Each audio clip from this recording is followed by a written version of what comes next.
What's up, guys? The Skull Seeker here. Today I'm going to be comparing the skulls of a South American giant otter with a North American river otter. So these are found on two different continents, the ones I just said, and they have a lot of differences between the skulls actually, but they're also very similar since they're related species. But as you'll see in this video, they're actually quite different, which is very interesting. Now, the first thing you may notice, just from looking at it at this angle, is right here on the frontal, this area of the bone here.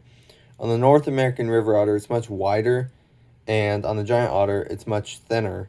So even though this skull is several inches larger, this one actually has a wider piece here. Like this whole section from here to here is much wider than on the giant otter, which is actually very interesting. But the reason, like, what that allows for is larger eyes in the giant otter. So, unfortunately, I have this one with its mouth glued shut. If I really wanted to, I could, I don't know, get rid of the hot glue here. But that's how it came, and I decided I'll just leave it. It's kind of convenient so the jaw doesn't fall apart. But anyway, so here we have the eye area. So the eye goes right here. And you can see here that it has a pretty large eye compared to its head size. But then when we look at the giant otter, this one does have a separate jaw. When we look at the giant otter, it has a much larger eye space here. Well, yes, it is a bigger skull. It also does just have a proportionately bigger eye, and that's because this right here is much thinner. So it has this massive eye that fits in right here. And another thing you may notice, this one has a slight deformity in the lower jaw, where the jaw on this side is actually facing farther like that way, and this one's farther, just like this is like normal, then this one is kind of curved outward. So it's very interesting how it's deformed like that, instead of being perfect and like lined up the way it should. But anyway, so yeah, the big eye difference is there, and then this area. The thing you will notice with both of them is that they have a very large cranium here. So that means they're very intelligent animals. They have a really large brain compared to their head size, whereas some mammals like possums have really small ones compared to otters anyway. So that's very interesting how that works. Then the other thing is, so on the giant otter, we have this sagittal crest here. Starts about here and goes all the way back here, and then kind of splits out like this. And it's a noticeable thing. It's actually a ridge here. And then with the North American river otter, there's almost no sagittal crest. You can see it, and it kind of goes out right here on both sides. But you cannot, it actually doesn't really raise up much, which is interesting. And then the back is the same, where it has this kind of like shape there, which is very interesting. And we can take a look at the Foramen magnums now. So, oh, okay. So they are relatively similar in shape anyway. This one's more of a circle. This one's a little bit odd shaped. I guess, yeah, it'll be more convenient if I just leave this bottom jaw separate for now anyway. And looking at the underside, they both have very interestingly shaped auditory bullae, because most mammals would have a much more circular shape, and they would be, I don't know, more obvious. On here, both of them have very not obvious, like they're very interestingly shaped. So here it's this little thing, and here it's right here. So on both of these, they're not typically shaped for that of other mammals. They're actually very interesting because they're shaped differently. And then we will look at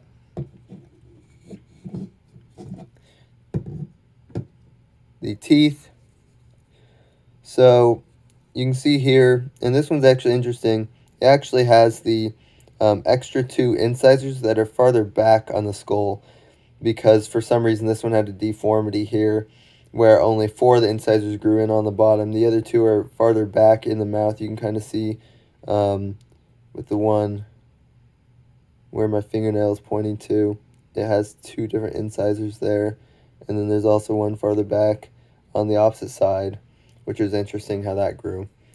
They have relatively large canines that go fairly far down on the mouth, and then they have these large carnassials, and if you look at the teeth here with the molars, they have, looking from here, they actually have the very back molars are going quite some ways out compared to the inner ones, which is interesting. They kind of have like a perfect lineup where all the ones on the top jaw are on the outside and all the ones in the bottom jaw are on the inside, which is very interesting how that is because, for instance, with humans, they're supposed to line up.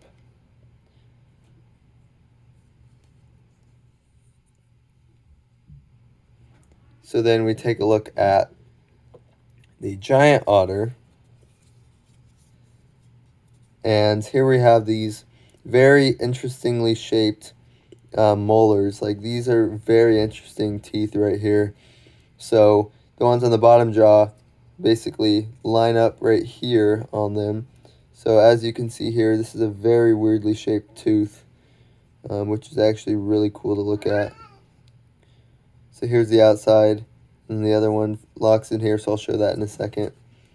Then we look at the incisors here, and my cat is very sad. Hi, Ty, what you doing? Okay. So we look at the incisors here, and they're fairly normal. We have the larger ones on the outside on both sides, and then the canines are also pretty massive. And so here's the carnassials. They're really strong. They'd be really good at taking chunks out of things. Then yeah, we'll see how this lines up now. So here we have the bottom jaw, which I'll show really quick. So here we have the bottom jaw. And so we have these tiny little molars right here, which is pretty interesting. They actually can be seen from above when the skull is looked at from above. And then here we have the bottom pair of carnassials here, which have this very interesting shape once again, kind of 4 points on there. And then we have the other ones. We have the incisors here, which there's actually one missing right here, and then the other ones are here. And then we have the canine teeth, which are large and they're curved, which is pretty interesting. Yeah, they actually kind of curve like that, kind of like the claw of certain mammals. Then yeah, of course, from the top view, we can see that this side of the mandible actually curves outward. So when we put these together, and with this one, I can actually show the interlocking being done. So here we have this right here, this kind of section there, and right here, and that's where the bottom jaw locks into. So it goes right in here and then closes. And there we go. Okay, so now that's closed. So here it is from this angle. And like I said, it locks in with these, with the bottom jaw teeth going right underneath there with the top jaw ones. And yeah, they're in line where these ones are on the outside and then the ones on the bottom jaw are on the inside, which is very interesting and cool how that works. So then we have and of course I can't show this with the other one since it's glued, but here we have the functioning of the jaws opening and closing. I have to be careful not to slide it out of the place so that it opens and closes cleanly, but there we go. So here's opening and closing mechanism with the lock right here where it slides within that joint, and that allows it to bite down. And then yeah, here's with the jaws closed together. It's kind of like a perfect how that works with the teeth shape. It's very interesting like that, how they're shaped. I mean, I guess that'd be because it'd be like wearing them down when it bites on things. But it looks really cool like that. From the side, you can see that their canine teeth actually go pretty far down. But when you compare with these, this is another very interesting thing, is the shape of the skull. So here we go with these. Let me see if I can get a good angle here. Okay, so here they are. You can see They're fairly identical in shape. However, the zygomatic arch on the giant otter is much larger than on the North American river otter. And another thing you'll notice is that the bottom jaw actually attaches on fairly close to the front of the skull. Like, it has this huge area behind the bottom jaw, and that's where the cranium is. So the interesting thing is that, yeah, they actually have quite a bit of skull beyond the attachment of the lower jaw, which is very interesting because, yeah, there's all this space out here on both of these. Whereas with a lot of other mammals, that it's just the bottom jaw attaches farther back, like here or so. Of course, they would have a shortened skull. Like, for instance, cats, their skull's way shorter. They'd be about here, proportionately to the bottom jaw anyway. But anyways, yeah, we have these very interesting skull features here. Let me set these down.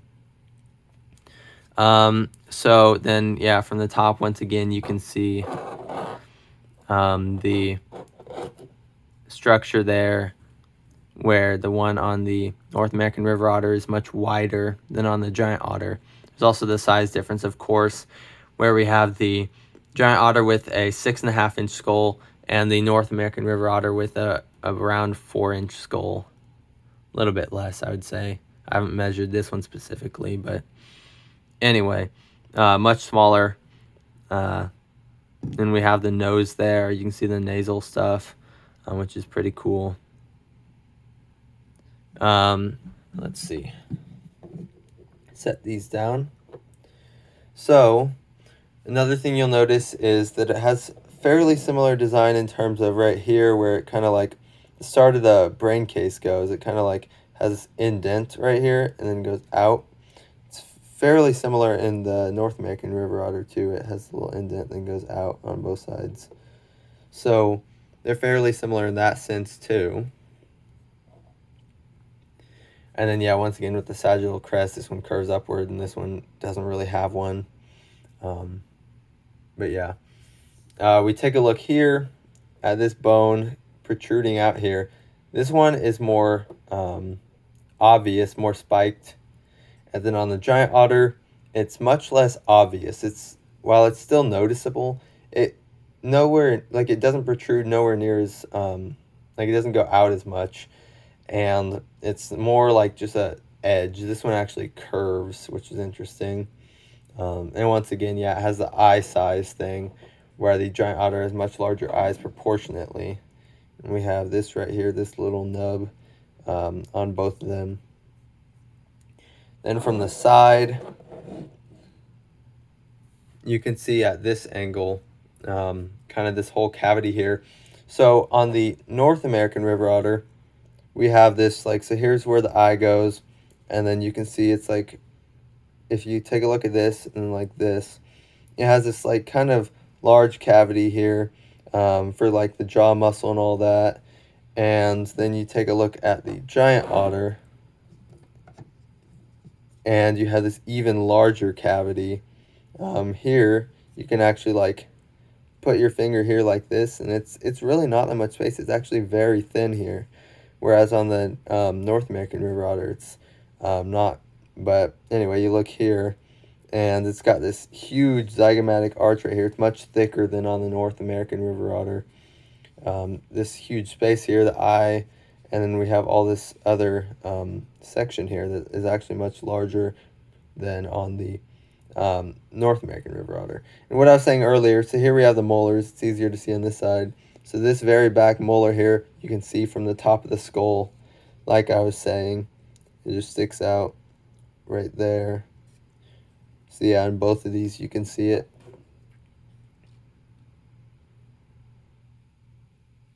And then, yeah, when you look at this,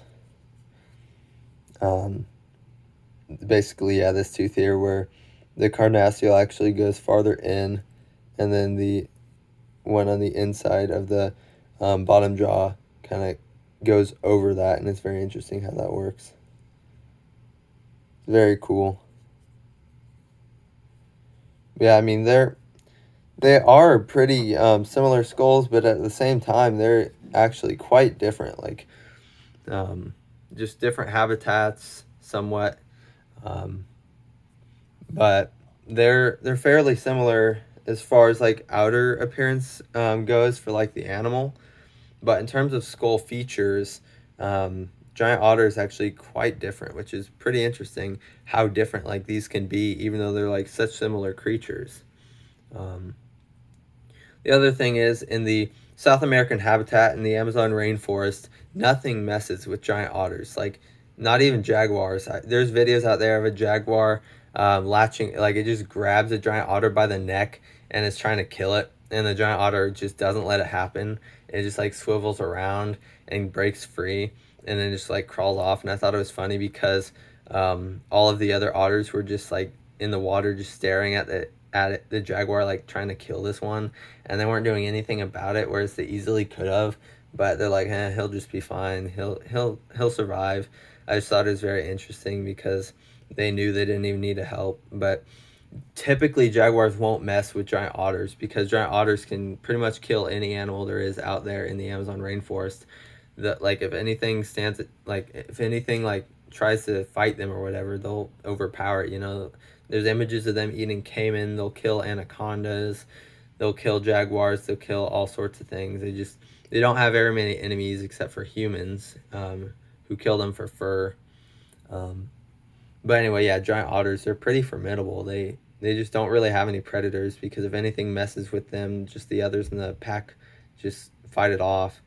Otters are very like, I don't know, dominant creatures. They're very powerful. They're very social. And you know, you got a pack of like 8 6-foot otters here. Yeah, you just don't want to mess with that. They're very powerful animals. But anyway, thanks for watching, guys. I will see you next time, and don't forget to subscribe.